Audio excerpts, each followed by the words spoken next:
मैं प्रीति Sharma. Sai electrical mall Vidisha में जो है वो बहुत ही खूबसूरत है और आगे चल के लगता है ये बहुत बड़ा मॉल बनने वाला है। यहाँ पे बच्चों के लिए ड्रेस प्लस बर्तन जो कि बाहर जैसे विदिशा में नहीं मिलते, जो बर्तन माइक्रोवेव के बाउल वगैरह वो यहाँ पे काफ़ी अच्छे रेट में यहाँ पे मिलेंगे आने वाले समय में। अभी जो है यहाँ पे जो फर्नीचर है, सोफ़ा हुए या ड्रेसिंग है या बेड है, वो बहुत ही खूबसूरत डिज़ाइन के हैं, अलग अलग उसमें हैं डिज़ाइन में।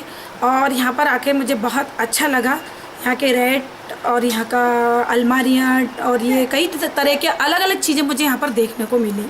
तो यहाँ ये जगह बहुत अच्छी लगी और काफ़ी अच्छा मॉल है ये। Thank you.